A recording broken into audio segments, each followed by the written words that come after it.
Et on se retrouve donc pour cette revue de presse de l'économie.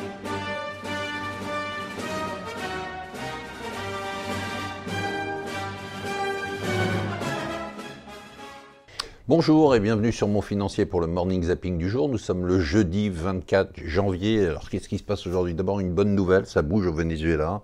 Je dis que c'est une bonne nouvelle parce que ce pays est plongé dans la misère et le chaos avec la dictature de Maduro. Le patron de l'Assemblée, qui est un des leaders de l'opposition, s'est autoproclamé président par intérim, journée de manifestation hier. Et les États-Unis ont reconnu sa présidence. 9 pays l'ont suivi, dont le Canada et le Brésil et pas mal de pays d'Amérique du Sud. Espérons que tout ça va bouger dans les heures et les jours qui viennent sans qu'il y ait de bain de sang.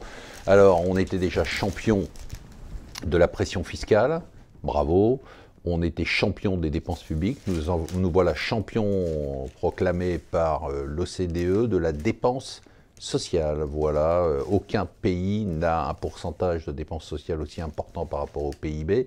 On parle quand même de 31,7%. À titre d'information, en Allemagne, c'est moins de 25%, au Royaume-Uni, moins de 25%. Et dans la moyenne de l'OCDE, c'est autour de 21%. Donc vous voyez qu'on est quand même très très loin de la moyenne.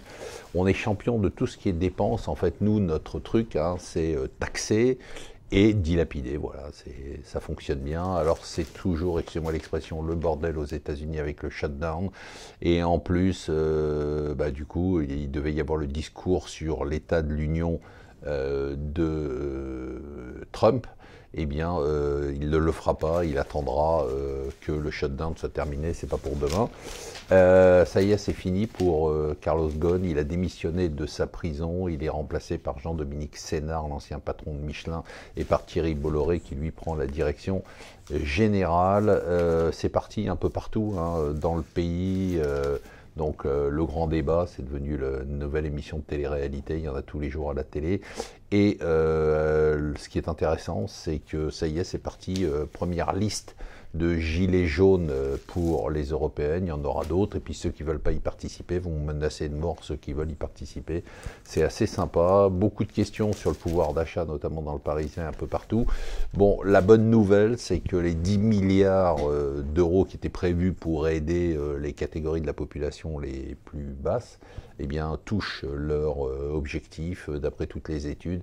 C'est en effet la classe moyenne inférieure, c'est comme ça qu'on l'appelle, moi j'aime pas trop ce terme, qui va profiter de ces 10 milliards, c'est un peu le but.